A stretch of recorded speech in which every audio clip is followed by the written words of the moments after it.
Okay, well, let's go ahead and get started. Thank you very much for attending this webinar, and thank you for introducing yourselves. My name is Janelle Johnson. I worked as a classroom teacher for several years, teaching math and science primarily to English language learners. And my graduate work was at the University of Arizona in a really terrific department called Teaching, Learning, and Sociocultural Studies. The center where I work now, as you can see, is the Equity Assistance Center for Region 8. We also call it the EAC. And there are 10 such centers across the country. The EACs are federally funded by the Department of Education, and they were established by the Civil Rights Act of 1964. Our services are free to public schools and school districts, and we need to document our work and also to get evaluations when we do workshops. So we're hoping that you can give us some feedback on this one. This is a bit of an experiment, so with this platform. The webinar is going to last maximum of an hour, just so you can plan for that. And we will have some discussion time also. So for those of you who need access to this afterwards, or know people that were interested in participating but weren't able to join us at this time, this will be archived on our website, and the web address is on the final page of the PowerPoint. Okay? As you can see, this is part one of a series, and where we go with the next webinars will depend partly on the feedback we receive from you all. So we'd also love to be in touch with you if you think that we might be of service to your school or district. Again, our services are free, and we are here as a resource. So, okay, let's see if I have any other questions. And good morning to all of you that are here. Thank you for joining us again. And just so you know, my view of the question box is pretty small. So if I happen to miss your question, it's not a snub. Okay, and feel free to email me if I do happen to miss your question. I will try not to miss any. So we know that equity, the way that equity is handled at school and school districts, has a direct impact on achievement. So hopefully this workshop today is going to give you some helpful ways of thinking about this in your own schools and classrooms. And I don't know if I know how to advance my PowerPoint. Oh, here we go. Thank you. So we're going to start out with a little discussion. The first discussion question is, what does equity in schools and classrooms mean? What do you think that it looks like? What does that mean to you? A lot of people aren't quite sure. When they hear the term equity, they think about financial equity. But in this case, of course, we're talking about educational equity. So what do you think that that means to you? Equity in schools and classrooms. You don't have to write a complete sentence. You could put some words or bullet points. And welcome to those of you who are just joining us.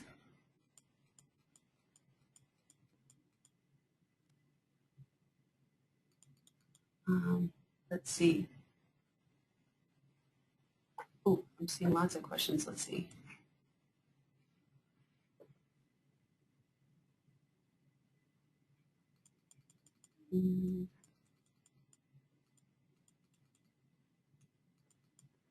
So I'm only getting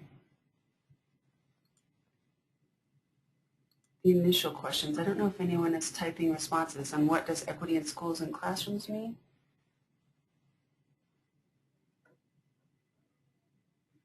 Let's see.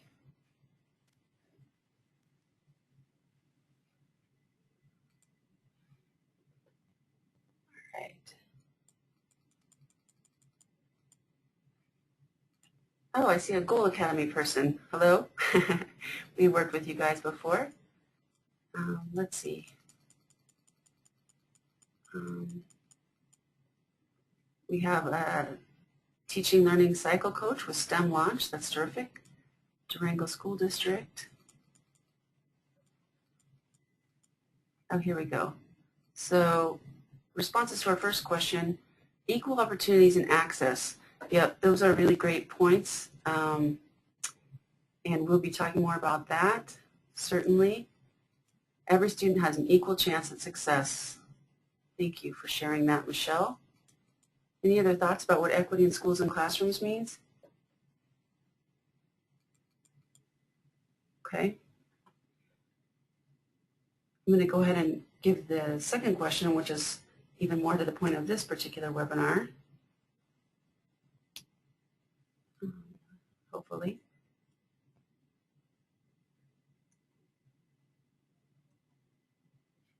And I don't know if Ben can hear me and can maybe help me here with the technical aspects. There we go. And what are some of the ways that equity plays a role specifically in designing STEM environments? I know that a lot of you folks here have STEM expertise, and where do you see equity really becoming important in STEM environments? And if you're not sure and you're here to learn, that's fine. This is something we're certainly going to be talking about today.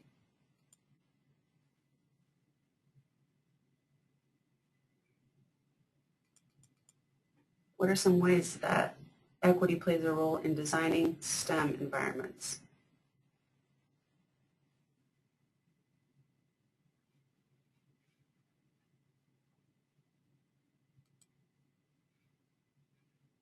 Okay.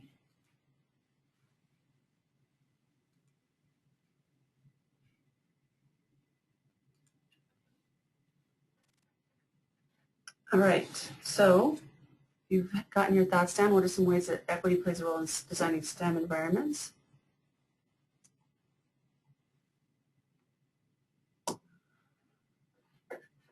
Excuse me for just 1 second, you guys. I'm going to go get my technical assistance. Just a second.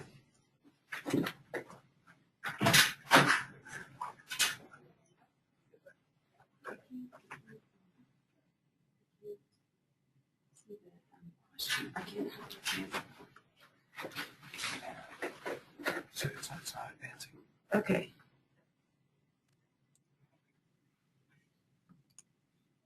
All right, sorry you guys. Okay, thank you. I'm in someone else's office. So why do we need to think about equity in STEM? Oops. Sorry, too many buttons. Okay, so here are the contents of this session. We're going to briefly talk about the need for equity in STEM. We'll discuss equity in the latest STEM standards. We'll talk about some of the academic language needs within the STEM field. And again, I'm sure most of you are familiar, but science, technology, engineering, and math, we hear a lot about STEM these days. It's a big area for educational focus and certainly for equity. And then we'll go over some classroom tools that will help you support your teachers or support your students in increasing equity in the STEM classroom.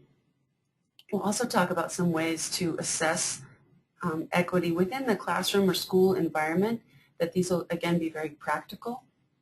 And then we'll close with some discussion. And at the end will be during the discussion portion, that'll be when I'll ask you to note if you gain any new information during the webinar, and that will help us kind of assess how effective this particular webinar was for you. So this session opens up a dialogue about equity, specifically in STEM teaching and learning. This can help us transform our own classrooms in small ways that can have really larger positive impacts for all our students. So let's get started. Are there any additional questions or comments before we begin? I see some good points here about equity in STEM, providing exposure to STEM for students who may not be identified as good at math or science or have access to technology. That is certainly true, and we see that a lot, unfortunately. Creating language for students, very much so, and an environment that's supportive and scaffolded for all learners. So it looks like we should have some really great discussion today.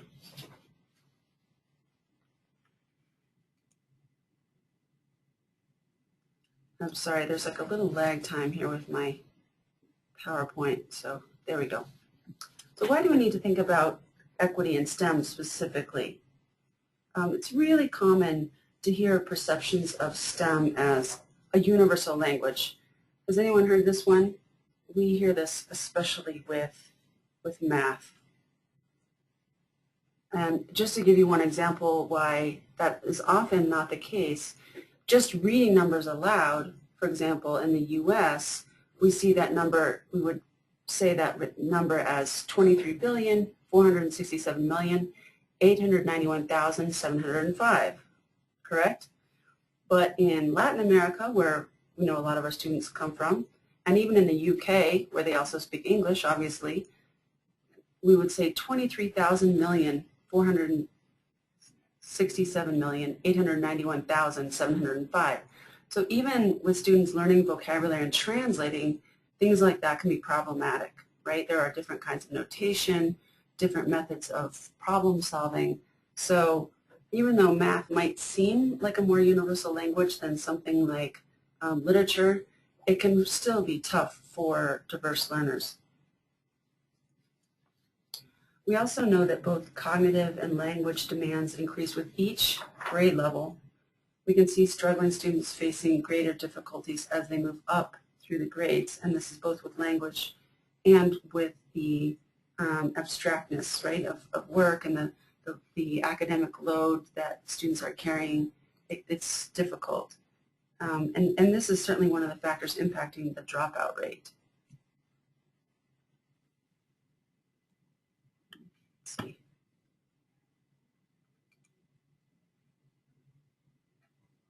Sorry guys, I'm pushing the button. There you go. Also, secondary school environments tend to offer less support for diverse learners because of their structure. And this is by no means to be critical of secondary folks, but just a recognition that in middle and high schools, these are spaces set up for students to move through multiple classes versus having one teacher who gets to know them and their needs. And as we talked about before, the work gets more and more abstract, and this creates additional challenges for students or additional barriers to equity. Number 4, why we need to think about equity in STEM, is that recent STEM standards call for more complex oral and written communication.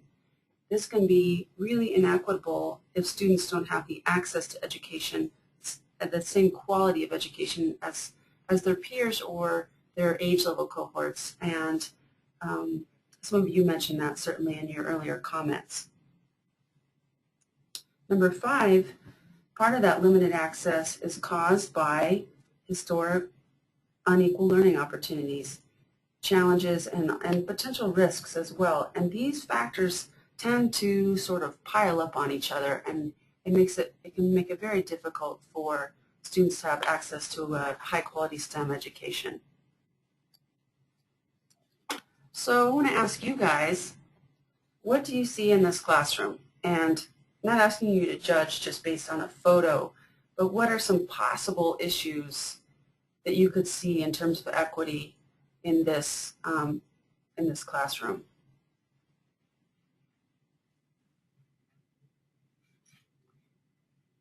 What do you think?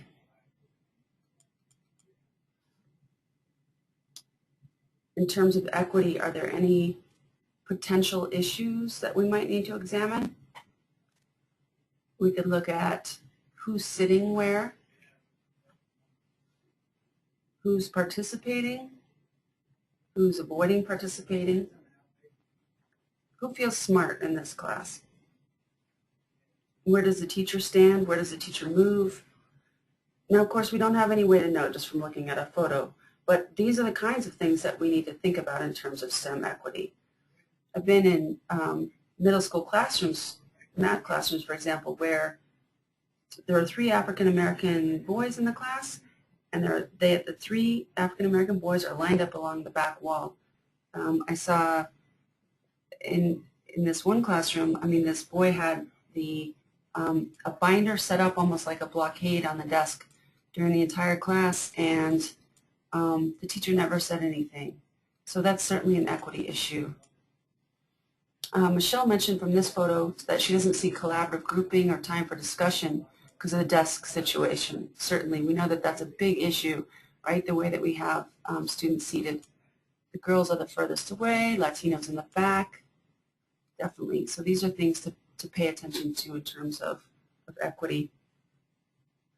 I've also seen, I was in a second grade math class doing observations, and the one person getting called out during class was a student of color.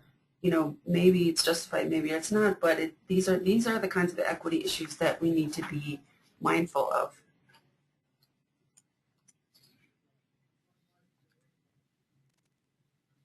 Okay, so I'm going to continue on with why we need to think about equity in STEM.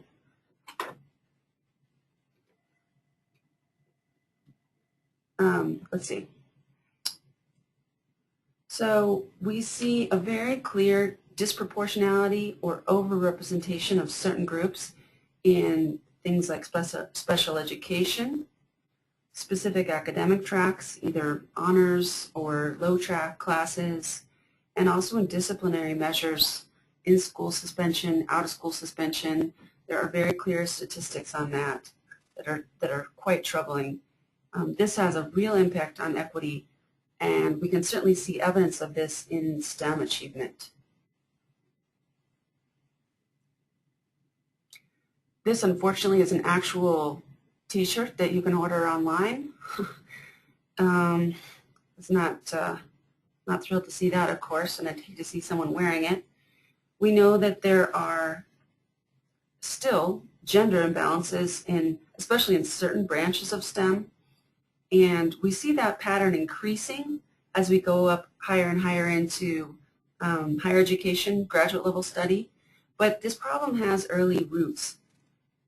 We at the Equity Assistance Center hear from a lot of teachers and administrators who are very concerned about middle school and even younger girls, as one example, making choices that close the door to STEM opportunities. And that's certainly not what we want to see in terms of equity.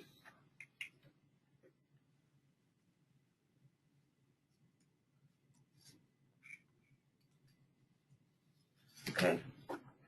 So mentioning the demographic patterns that we see in terms of STEM achievement, this graph happens to be for Washington State, but this is typical for most states, where we see the math and science scores broken down by race and ethnicity, really forming a clear and troubling pattern that is indicative of inequity.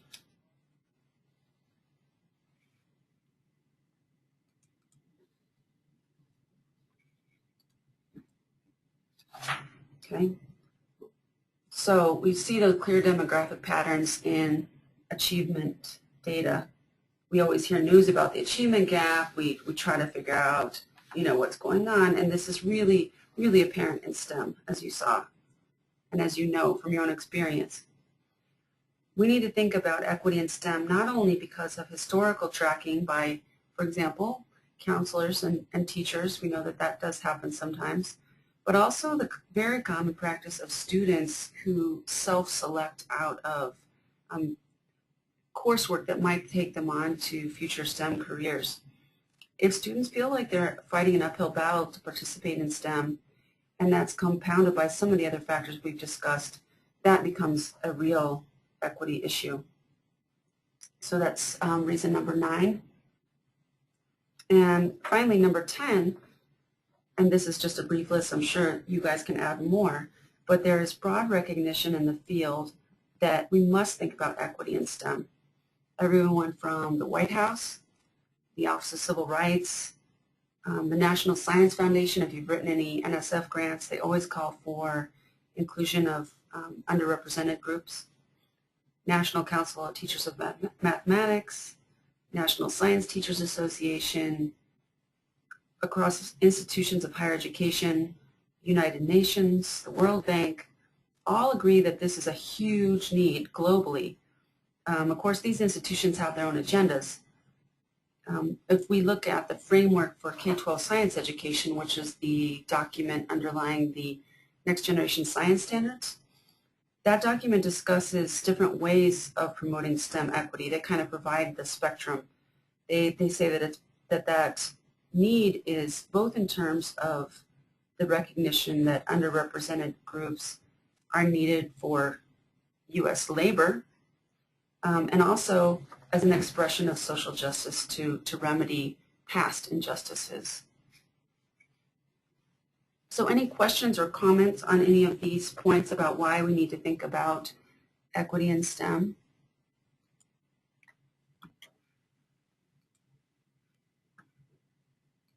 Okay.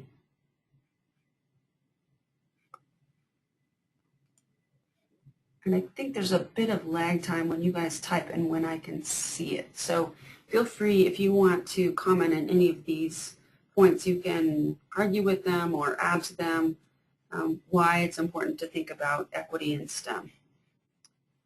Okay. And we're going to go ahead and go on and look at, as I mentioned, looking at equity in the STEM standards, both in Common Core state standards and in next generation science standards. As we know, and either love or hate perhaps, there's a huge focus on standards right now, and equity is a focal point for both these sets of standards. So let's take a look at some of these. Language from the Common Core states that, quote, students must learn to read, write, speak, listen, and use language effectively in a variety of content areas with specified literacy skills. This is a substantial change from teaching language instruction separately or as a pull-out class.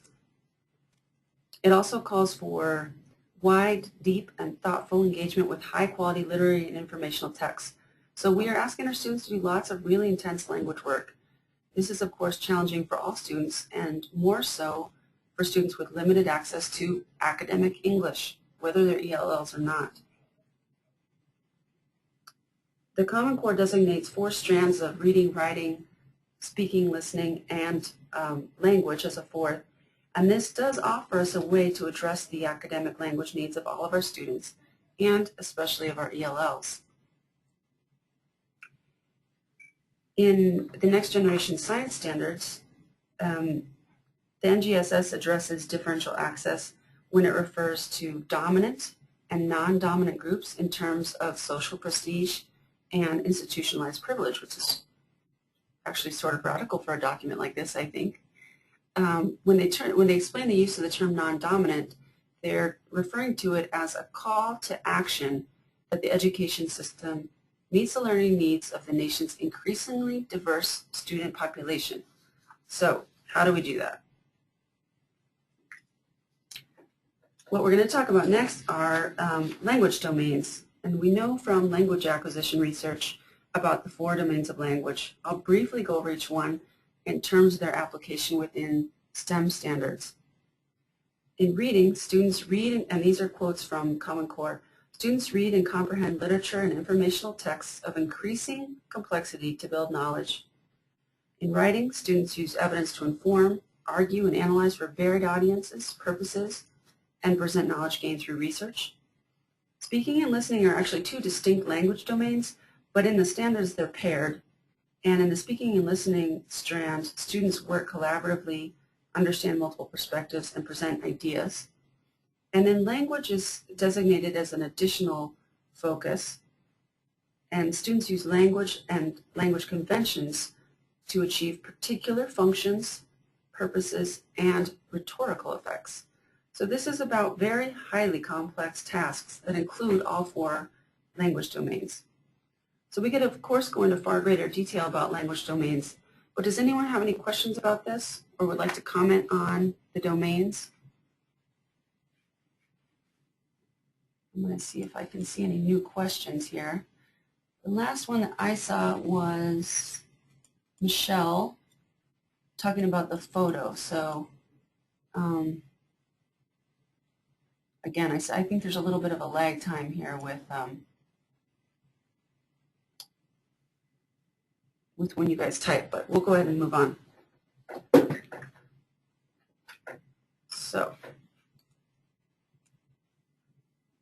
So when we think about ways to build STEM literacy, I'm going to talk about some teaching practice that help build STEM literacy through each of the domains. As we teach the domain of reading, it's always important to build students' background knowledge. We want to explicitly build students' reading competence and provide increased access to text. What are some ways that we can do that? The emphasis is on high-quality text and providing a range of reading levels on the same topic. As we work in the domain of writing, when we're working with ELLs or even speakers of other registers, one research-proven practice is to draw on students' home language. Some teachers are hesitant to allow other languages into their classroom, but really that's a fundamental tool for learning. Teachers also need to focus on language itself and on text, including the features of various kinds of texts, the markers of, what starts the chapter, the summaries, that kind of thing, what their purposes are. And teachers can use the writing domain to help ensure meaningful communication. It's a way to assess student understanding and also take a great opportunity to provide feedback that will help scaffold instruction. In speaking and listening, some promising teacher practices are when teachers provide students the opportunity for extended discourse. Use that oral language to build up opportunities for students to write afterwards. It's also about using various grouping structures, whole class, small group, pairs, individual work, and grouping for doing really meaningful collaborative tasks. The other key point here is when students are speaking listening, that they're engaging the text in multiple ways, and that helps facilitate learning. So in the Common Core we talk about Tier 1, 2, and 3 words, and these are a way to better understand STEM literacy as well. In Tier 1, the words of everyday speech are usually learned in the early grades, but not at the same rate by all children, right? So they're not considered a challenge for a typical native speaker of English. But kids who have not had access to academic English or dominant English or English language learners of any age are going to have to attend really carefully to these words. I'm going to show you some tools to help do that coming up shortly. Tier 2 words are far more likely to appear in written text than in speech. They appear in all kinds of texts, informational texts, technical texts, literary texts, and these are words that can be more subtle or more precise ways to say pretty simple things. Saying saunter instead of walk, for example. It would sound funny if someone said that maybe, but you'd see it written. And tier 2 words are found across many types of texts. And then Tier 3 is the domain specific. So these are your typical kind of vocabulary words that are highlighted in a textbook that are key to understanding a specific field of study. Like if you're doing geology and you need to understand lava and magma, that kind of thing. So these are very common in informational texts, but not necessarily in literature. These are hard words for most readers, and they're typically defined in the textbook, okay, or included in a glossary, for example. So thinking about some tools that we can use to improve equity and achievement, this is just a brief overview. These tools need to be made specific to your school or classroom environment. And if you'd like support, I'm happy to share any of the tools I'm showing you on the webinar. And also our center can work with you to help develop tools that are specific to your needs. As I mentioned before, one important classroom tool is to view language as a resource. This is in terms of both teaching and learning, and can include things like objects, drawings, inscriptions, gestures, home languages, non-school or out-of-school experiences. We know all of these things facilitate thinking and reasoning. And they can also be used as tools for assessment. Think about cognitive maps, for example. If we do view language as a resource, we encourage students to use not only their native language, but also their informal or non-school language. It's okay to kind of explicitly mark what you consider school language and out-of-school language. You kind of lay out those guidelines for kids of how you expect them to speak in the classroom. But you don't have to categorize their out-of-school language as a deficit, right? You still recognize and value it. You value what students already come to school with. It's great to create spaces for them to use familiar modes of interaction in learning the content. And this is also very helpful for assessment. Students will feel like they have a choice and they'll have greater buy-in.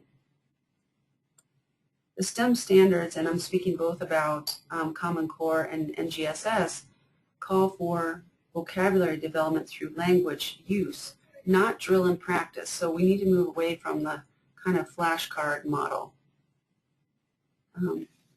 As we know from language acquisition research, it's important typically to begin with oral language and build from there. It's much easier to talk about something than it is to write for most kids, so that's a resource that we can use.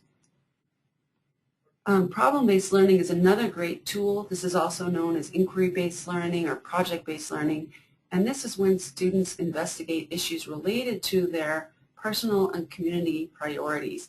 Again, this increases buy-in, and these are ways to really use all those language domains in a way that's meaningful to the students. It's important to draw on not only on students' language, home language, but also their cultural funds of knowledge to help build STEM understanding. And so I'm going to show you, this is one tool to help build students' academic language fluency with those Tier 1 words that I was mentioning. So this is the kind of tool that you could have posted in the classroom, and also to engage. Oh, by the way, I'll be happy to send this to you if you just email me after the webinar. Engage with students as they communicate across the 4 domains. So you want to help students be able to use these words in their speaking and in their writing. Okay, you also want to make sure that they understand when these words are used in oral language. This is a nice chart for modeling sentence structure, and it is also helpful for identifying the purpose of different elements of the informational text. We know that these are the kinds of things called for in the latest standards. So these are skills that students need to be able to have.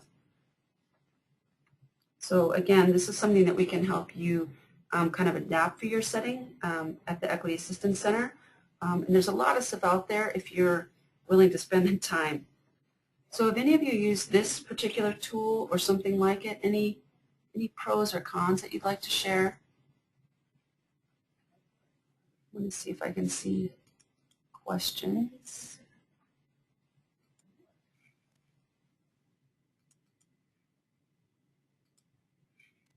Okay. So I'm not sure if people aren't asking or if I just have that lag time, but one con that we know with tools like this is that if something just sits on the wall and it's not put to use, with everything going on in the classroom, that's always a possibility. So one thing that's helpful is to keep noting this in your lesson plans until it really becomes a habit. And then, by that time, the students are really very well versed in using a tool like this, and it becomes really a resource for them. So next we're going to talk about ways to critically assess the overall classroom environment in terms of equity. Okay. So this is an example of, this is a small piece of a larger equity analysis that we did at one school.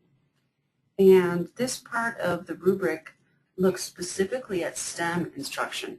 So going and observing a classroom, we're looking for, is the teacher allowing the students to use their native language to process information?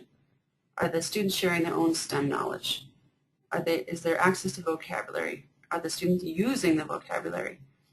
Are the students doing that metacognitive reflection piece?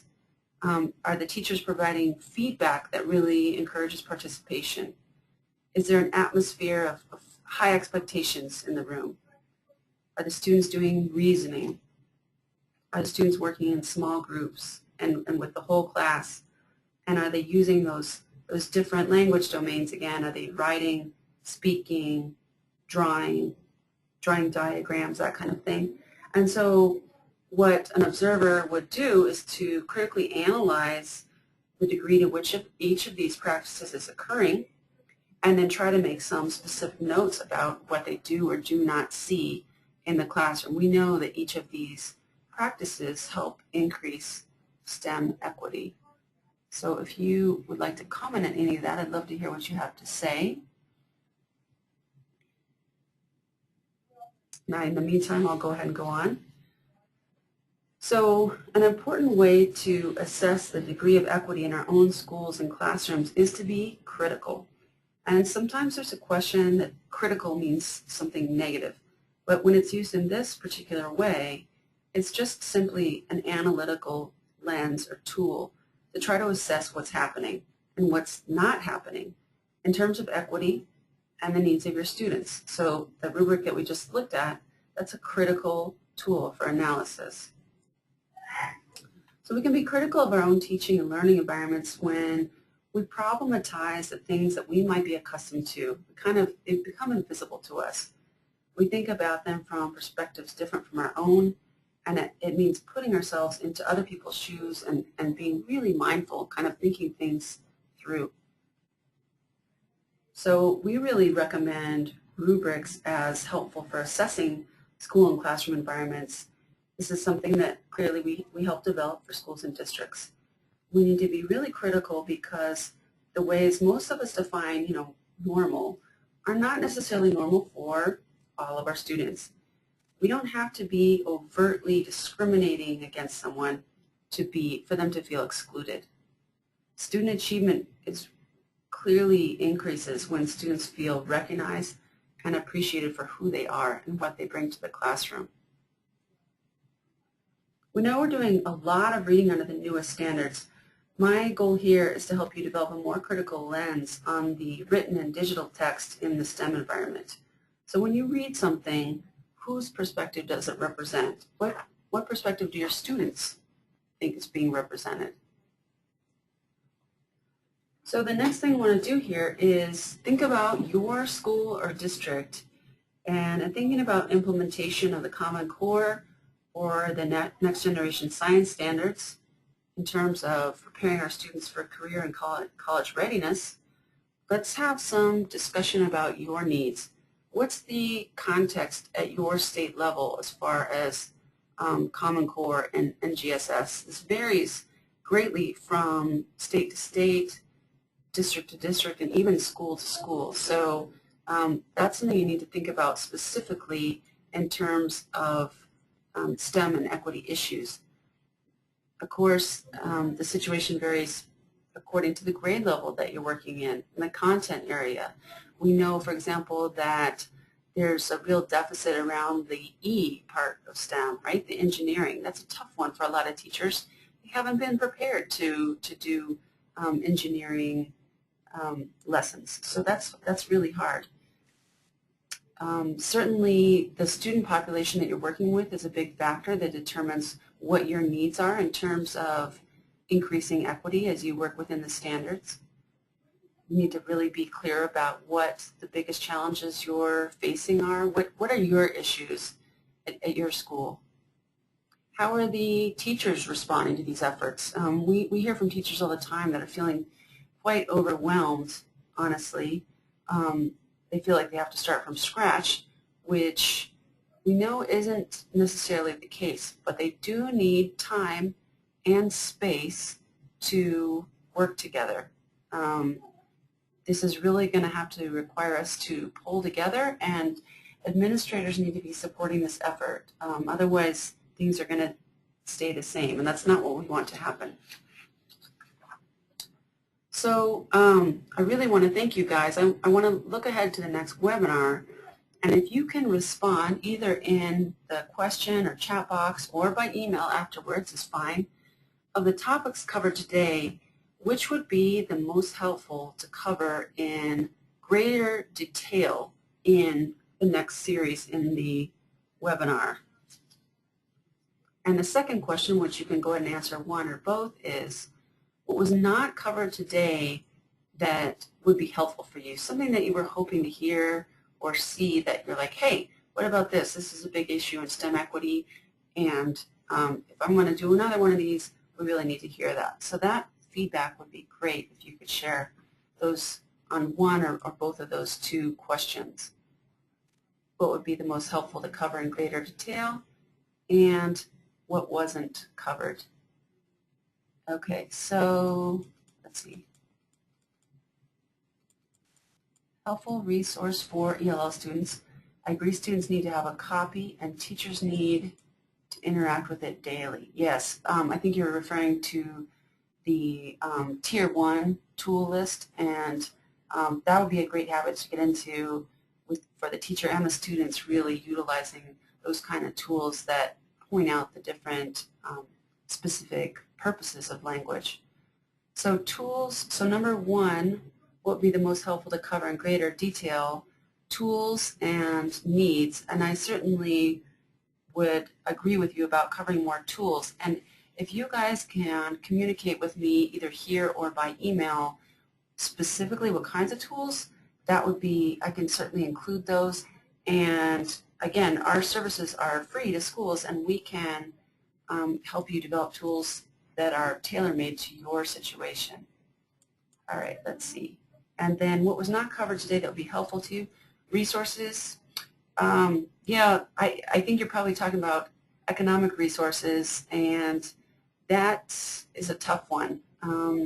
We can help you figure this out, but we don't have, we're kind of struggling with resources as much as everybody else, so